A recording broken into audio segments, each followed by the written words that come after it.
Today we are going to start a new chapter, crop production. This is the chapter of class 8. So friend, इस chapter में हमें 5 topic को ही cover करना है. First आपको दिख रहा होगा crops, second types of crops, third agricultural practices in crop production, fourth one is methods of increasing crop production and last one is sources of food. आइए हम सबसे पहले बात करते हैं कि इस चैप्टर को पढ़ना क्यों जरूरी हो जाता है क्लास 8 के लिए. सब कोई जानता है कि India is agricultural based country. About 70% of our population is directly और इनडायरेक्टली लिंक्ड विथ एग्रीकल्चर. तो एग्रीकल्चर से जुड़ा हुआ है हमारा पूरा देश. 70% हमारे देश की आबादी एग्रीकल्चर करते हैं. तो इसीलिए इस चैप्टर को समझना नेसेसरी हो जाता है कि आखिर इस क्रॉप को कैसे हम लोग उगाते हैं, कैसे कटाई करते हैं और कैसे इसका प्रोडक्शन अच्छा वे में कर सकते हैं. ठीक है, तो समझते हैं सबसे पहले क्रॉप्स क्या होते हैं. Crops are the plants that are grown and cultivated at one place on a large scale. Most important is large scale. सबसे पहले बात करते हैं कि कोई भी क्रॉप्स को किसी भी फील्ड में उगा देना उसको क्रॉप्स नहीं बोलेंगे. कम से कम उसको लार्ज स्केल में होना चाहिए, बड़े पैमाने पे उगाना चाहिए. कोई भी सेम टाइप के कल्टीवेशन होना चाहिए. ठीक है, सेम टाइप ऑफ क्रॉप को कल्टीवेट किया जाए ऑन लार्ज स्केल, बड़े पैमाने पे, उसी को क्रॉप्स बोलते हैं. ठीक है, तो क्रॉप्स तो हम समझ लिए. अब बात करते हैं कि क्रॉप्स कितने टाइप के होते हैं. तो it can be of different type based on the different products. Product के ऊपर डिपेंड करता है. इसका कोई निश्चित कोई सर्टेन काइंड नहीं होता है कि इतने तरह के होते हैं. ये ढेर सारे तरह के होते हैं बेस्ड ऑन डिफरेंट प्रोडक्ट्स. ठीक है, तो बात करते हैं कि हमारे यहाँ मोस्टली 2 तरह के ही क्रॉप्स को उगाए जाते हैं. एक तो फूड पर्पस के लिए और second one is commercial purpose के लिए. तो फूड पर्पस के लिए क्या क्या उगाया जाता है. जो फूड पर्पस के लिए वही चीज़ उगाया जाता है जो हमारे लिए बेसिक चीज़ें नेसेसरी हैं हमारे भोजन के लिए. तो देखते हैं उसमें क्या क्या है. फर्स्ट है सीरियल्स को हम लोग ग्रेन बोलते हैं, अनाज बोलते हैं. तो उसका एग्जाम्पल हो गया व्हीट, गेहूँ, राइस. ये सब चीज़ें बहुत ही नेसेसरी है हमारे लाइफ में फूड पर्पस के लिए. और सेकेंड में क्या है पल्सेस दाल. यानी कि हम सब जानते हैं कि घर पे पर डे तो बनता ही है. कभी चना का दाल बनता है, कभी अरहर का दाल बनता है. वैसे ही उसके एग्जाम्पल में ग्राम्स, मूंग, अरहर. ठीक है, अब बात करते हैं इसमें थर्ड दिया हुआ है एक कमर्शियल फूड है. कमर्शियल फूड मीन्स कि ये सब उगाए जाते हैं ट्रांसपोर्ट करने के लिए, किसी और कंट्री में भेजने के लिए, या फिर किसी भी चीज़ का प्रोडक्शन करने के लिए, किसी थिंग्स का. ओके, जैसे कि इसको जिसमें इसका एग्जांपल हो गया फाइबर क्रॉप्स, फ्रूट्स वगैरह हो गया. ये सब कमर्शियल पर्पस के लिए उगाया जाता है. ठीक है, बेचने के लिए. ठीक है, तो कमर्शियल पर्पस को उगाया जाता है तो उसको हम लोग कैश क्रॉप्स बोलते हैं. कैश क्रॉप्स इसको हम यहाँ पे लिख देते हैं.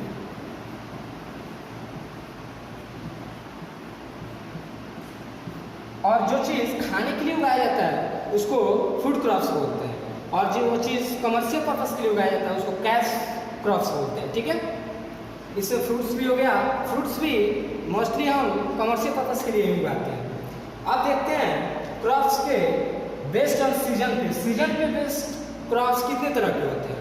सीजन मीन्स क्या कि हमारे यहाँ पता है कि सीजन होता है, मानसून होता है, कभी विंटर होता है, कभी समर होता है. यही सब सीजन पे बेस्ड है. ठीक है, तो based on season crops are mainly 2 types. First one is rabi crops and second one is kharif crops. तो फर्स्ट हम डिस्क्राइब करते हैं कि रबी क्रॉप्स क्या होता है. तो rabi crops the crops which are sown in November and harvested in April. यानी कि कोई भी क्रॉप्स जो कि नवंबर में उगाया जाए और उसको अप्रैल में उसकी कटाई कर दी जाए, उसी को हम रबी क्रॉप्स बोलते हैं, ठीक है। जैसे कि एग्जाम्पल में इसके व्हीट और मस्टर्ड। अभी फिलहाल में अभी देखे हैं कि कुछ दिन पहले तक हमारे यहाँ गांव में जहाँ भी सब खेती होती है वहाँ पे गेहूँ की कटनी हुई है, यानी कि हार्वेस्टेड इन अप्रैल, यानी अप्रॉक्स अप्रैल में उसकी कटनी की जाती है, ठीक है। अच्छा, अब बात करते हैं खरीफ क्रॉप्स की। तो खरीफ क्रॉप्स क्या होता है? तो these are the crops that are sown in June and harvested in October. यानी कि गेहूँ कटने के बाद आप सबको पता होगा कि गाँव में जहाँ खेती होती है वहाँ पे धान की बीज उगाई जाती है और उगाने के बाद धान की रोपनी शुरू हो जाती है। यानी कि जून में सोन की काम होती है और हार्वेस्टेड अक्टूबर में की जाती है। सितंबर अक्टूबर में उसकी कटाई की जाती है, ठीक है। तो उसका एग्जाम्पल क्या हो गया? राइस, बजरा और ढेर सारे भी आपके बुक में दिया हुआ है, आप लोग देख लीजिएगा, ठीक है। तो अब हम बात करेंगे, अभी तक हमने क्या पढ़ा? क्रॉप्स क्या होता है, टाइप्स ऑफ क्रॉप्स पढ़ लिया। अब हम बात करेंगे थर्ड पॉइंट को, agricultural practices in crop production. इसमें हम लोग जानने की कोशिश करेंगे कि एग्रीकल्चर करने के लिए क्या क्या हमें किस किस इक्विपमेंट की जरूरत होती है, ठीक है फ्रेंड्स। तो हम बात करते हैं नेक्स्ट टॉपिक की, agricultural practices in crop production. It means कि प्रोडक्शन करने के लिए किस चीज़ की ज़रूरत होती है हमें और कौन कौन से मेथड्स को हम लोग अपनाते हैं। फर्स्ट वन है कि सॉइल प्रिपरेशन, यानी कि बहुत मोस्ट इम्पोर्टेंट पार्ट है सॉइल प्रिपरेशन। क्योंकि सबसे पहले क्या होती है कि सॉइल का प्रिपरेशन करते हैं हम लोग। उसको सॉइल प्रिपरेशन किस तरह से होता है? तो उसको प्लगिंग करके, यानी कि जुताई करके। जुताई इसलिए ज़रूरी हो जाता है क्योंकि कुछ जो न्यूट्रिएंट्स हैं हमारे सॉइल के वो अंदर रहते हैं और जुताई के बाद वो नीचे के और ऊपर पार्ट आ जाता है, यानी टर्निंग ओवर होता है, नीचे का पार्ट ऊपर और ऊपर का पार्ट नीचे। यह बहुत बेहद ही जरूरी होता है, ठीक है।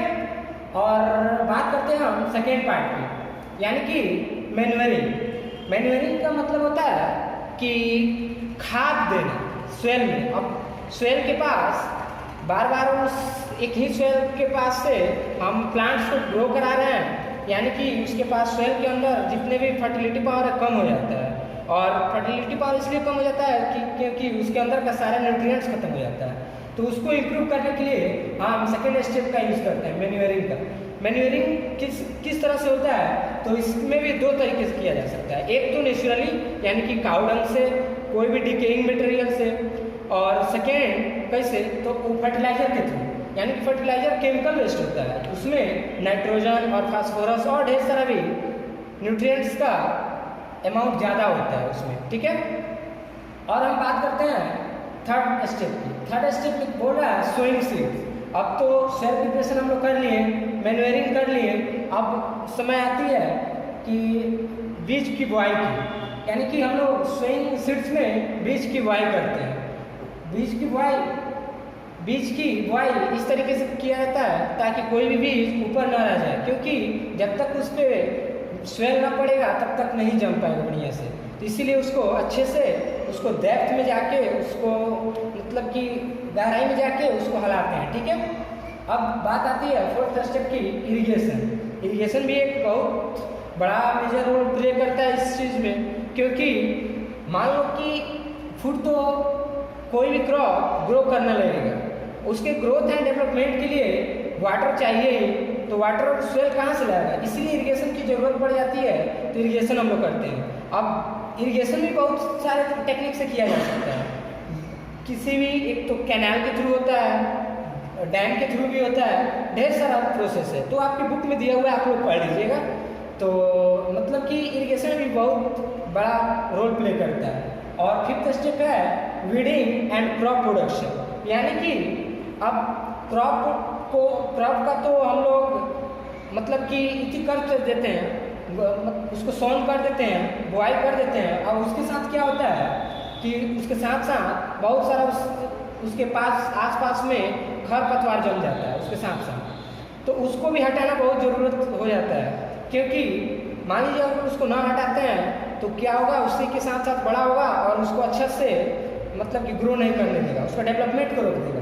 इसलिए वीडिंग बहुत ही ज़रूरत पड़ता है इस चीज़ के मतलब कि मेथड ऑफ ग्रोइंग क्रॉप्स में। ठीक है, अब बात करते हैं 6 स्टेप में, हार्वेस्टिंग। अब सब कुछ हो जाने के बाद लास्ट में हम लोग हार्वेस्टिंग करते हैं, यानी कटाई करते हैं। कटाई करने के बाद और उसके बाद वाला स्टेप आता है स्टोरेज का, यानी कटाई करने के बाद उसको अच्छे से सुखा के ड्राई करके और उसके बाद उसको स्टोरेज करते हैं। बड़ा बड़ा सब पैकेट में कोई बंद करके उसको रखते हैं किसी भी जगह पे, ताकि वो खराब ना हो सके। ठीक है, तो फ्रेंड्स यही 7 वो स्टेप था जिसमें agricultural practices in crop production में इम्पोर्टेंट था। ठीक है, अब हम बात करते हैं लास्ट स्टेप में कि methods of increasing crop production. आखिर में ऐसा कौन कौन सा तरीका हो सकता है जिससे कि हम अपने क्रॉप प्रोडक्शन को इंक्रीमेंट कर सकें, अच्छे से अच्छे फसल को उगा सकें और अच्छे से अच्छा मनी को हम निकाल सकें उसमें से।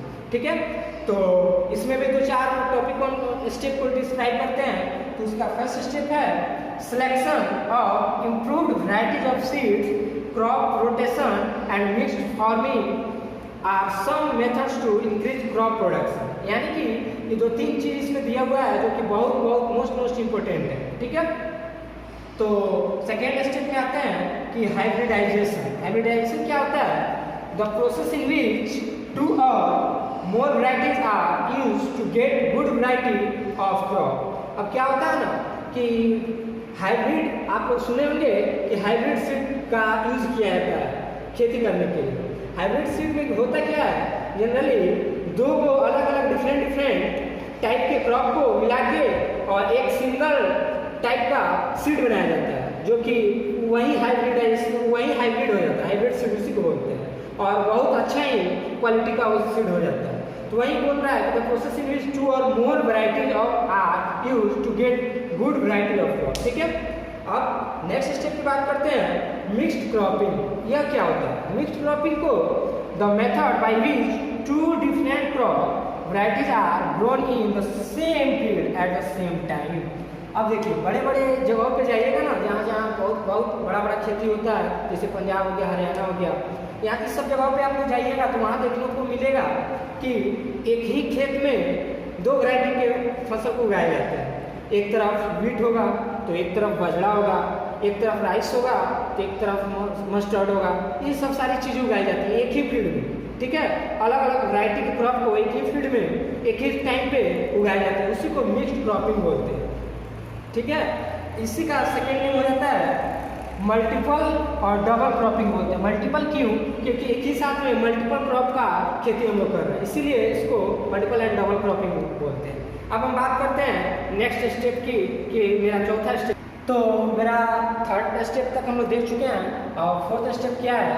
Crop rotation. क्रॉप रोटेशन होता क्या है कि कभी कभी हम लोग देखते हैं, इस बात पे आप लोग गौर कीजिएगा कि एक बार में किसी खेत में व्हीट का प्रोडक्शन किया गया, गेहूं का, और जस्ट उसके बाद किसी और चीज़ का प्रोडक्शन किया जाता है। ऐसा क्यों होता है? क्योंकि क्रॉप रोटेशन बहुत ज़रूरी हो जाता है इम्प्रूव करने के लिए, method of improving increasing crop production. ठीक है, क्योंकि क्रॉप रोटेशन में ऐसा होता है ना कि जैसे कि व्हीट का प्रोडक्शन हम लोग कर दिए, उसमें से जितना भी न्यूट्रिएंट्स है सॉइल के अंदर सारा व्हीट ले लेता है। तो होता क्या है कि एक क्रॉप का प्रोडक्शन कराते हैं लेग्यूमिनस क्रॉप्स का। लेग्यूमिनस क्रॉप्स क्या होता है? यहाँ पे लिखते हैं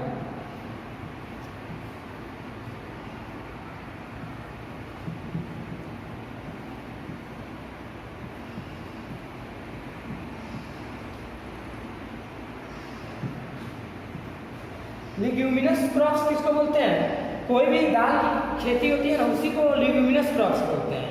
जैसे कि पीज हो गया, सोयाबीन्स हो गया, मूंग्स हो गया, यही सब चीज़ को हम लोग लेग्यूमिनस क्रॉप्स बोलते हैं। बहुत सारे जगहों में इसकी खेती इसलिए की जाती है ताकि सोइल की फर्टिलिटी पावर बढ़ सके, क्योंकि इसके रूट के अंदर कुछ नोड्यूल्स होते हैं जो कि नाइट्रोजन फिक्सेशन का काम करते हैं और हमारे एटमॉस्फेयर से नाइट्रोजन लेके एयर से रिएक्ट करके उसको अमोनिया में कन्वर्ट कर देते हैं और वो बहुत इंपॉर्टेंट हो जाता है हमारे सोइल के लिए, इसलिए ये फर्टिलिटी पावर बढ़ा देता है। इसलिए लोग इस लेग्यूमिनस क्रॉप्स का खेती करते हैं। ठीक है, अब हम बात करते हैं लास्ट स्टेप की, और लास्ट टॉपिक भी है इस चैप्टर का नाइट्रोजन साइकिल। आप लोग बहुत इसके पिछले क्लास में भी बहुत 6 क्लास में भी 7 क्लास में भी पढ़े होंगे नाइट्रोजन साइकिल होता क्या है। साइकिल सबसे पहले हम समझते हैं साइकिल क्या होता है। किसी भी प्रोसेस को इनिशियली स्टार्टिंग से उसके एंड तक के बारे में जानना ही उस साइकिल हो जाता है। जैसे कि बोलते हैं हम लोग लाइफ साइकिल। लाइफ साइकिल क्या होता है कि हमारे जन्म से लेके मृत्यु तक क्या क्या होगा लाइफ में, उसी को मतलब उसी प्रोसेस को हम लोग साइकिल बोलते हैं। ठीक है, तो यहाँ पे हम लोग बात कर रहे हैं नाइट्रोजन साइकिल का। नाइट्रोजन साइकिल में हम लोग बात करेंगे कि हमारे एटमॉस्फेयर में, जैसे कि हम जानते हैं कि हमारे एटमॉस्फेयर में 78% नाइट्रोजन प्रेजेंट है एयर मॉलिक्यूल्स में। ठीक है, तो फिर स्वेल को कैसे मिलेगा, वो एटमॉस्फेयर से डायरेक्टली ले नहीं पाता है। तो वहीं जो हमने बोला ना लेग्यूमिनस क्रॉप्स का खेती किया जाता है, सेम वही इसमें भी प्रोसेस है कि कुछ जगहों पे लेग्यूमिनस क्रॉप्स का खेती किया जाता है, कुछ लेग्यूमिनस क्रॉप्स के रूट्स में कुछ ऐसे प्रेजेंट सर्कुलर नोड्यूल्स लाइक ऐसे करके प्रेजेंट होता है नोड्यूल्स। वही नोड्यूल्स नाइट्रोजन फिक्सेशन का काम करता है। जैसे कि हमने जस्ट अभी प्रीवियस स्टेप में बताया है कि एयर एटमॉस्फेयर से एयर लेके और नाइट्रोजन उसी में से लेके उसको रिएक्ट करके अमोनिया बना देता है। अमोनिया बनाने के बाद सोइल का फर्टिलिटी पावर बढ़ जाता है।